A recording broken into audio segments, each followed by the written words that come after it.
An occupational disease is any chronic ailment that occurs as a result of work or occupational activity. It is an aspect of occupational safety and health. An occupational disease is typically identified when it is shown that it is more prevalent in a given body of workers than in the general population, or in other worker populations. The first such disease to be recognized, squamous-cell carcinoma of the scrotum, was identified in chimney sweep boys by Sir Percival Pott in 1775. Occupational hazards that are of a traumatic nature, such as falls by roofers, are not considered to be occupational diseases. Under the law of workers' compensation in many jurisdictions, there is a presumption that specific diseases are caused by the worker being in the work environment, and the burden is on the employer or insurer to show that the disease came about from another cause. Diseases compensated by national workers' compensation authorities are often termed occupational diseases. However, many countries do not offer compensations for certain diseases like musculoskeletal disorders caused by work, e.g., in Norway. Therefore, the term work-related diseases is utilized to describe diseases of occupational origin. This term, however, would then include both compensable and non-compensable diseases that have occupational origins.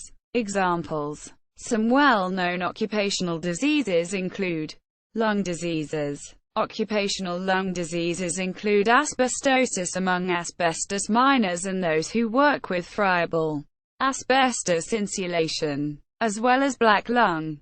Coal workers, pneumoconiosis among coal miners, silicosis among miners and quarrying and tunnel operators, and bacinosis among workers in parts of the cotton textile industry. Occupational asthma has a vast number of occupations at risk. Bad indoor air quality may predispose for diseases in the lungs as well as in other parts of the body. Skin diseases. Occupational skin diseases are ranked among the top 5 occupational diseases in many countries. Occupational skin diseases and conditions are generally caused by chemicals and having wet hands for long periods while at work. Eczema is by far the most common, but urticaria, sunburn, and skin cancer are also of concern. Contact dermatitis due to irritation is inflammation of the skin which results from a contact with an irritant. It has been observed that this type of dermatitis does not require prior sensitization of the immune system. There have been studies to support that past to present atopic dermatitis is a risk factor for this type of dermatitis.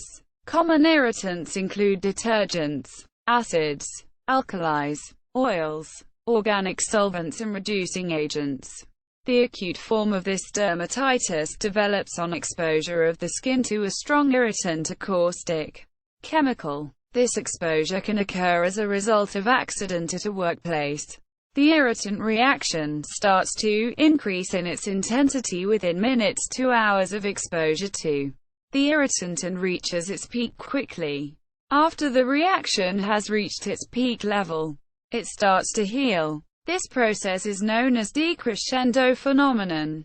The most frequent potent irritants leading to this type of dermatitis are acids and alkaline solutions. The symptoms include redness and swelling of the skin along with the formation of blisters. The chronic form occurs as a result of repeated exposure of the skin to weak irritants over long periods of time. Clinical manifestations of the contact dermatitis are also modified by external factors such as environmental factors, mechanical pressure, temperature, and humidity, and predisposing characteristics of the individual, age, sex, ethnic origin, pre-existing skin disease, atopic skin diathesis, and anatomic region exposed. Another occupational skin disease is glove-related hand urticaria. It has been reported as an occupational problem among the healthcare workers. This type of hand urticaria is believed to be caused by repeated wearing and removal of the gloves. The reaction is caused by the latex or the nitrile present in the gloves. High-risk occupations include hairdressing, catering, healthcare, printing, metal machining, motor vehicle repair, construction. Other diseases of concern: overuse syndrome among persons who perform repetitive or forceful movements in constrictive postures. Carpal tunnel syndrome among persons who work in the poultry industry and information technology. Computer vision syndrome among persons using information technology for hours.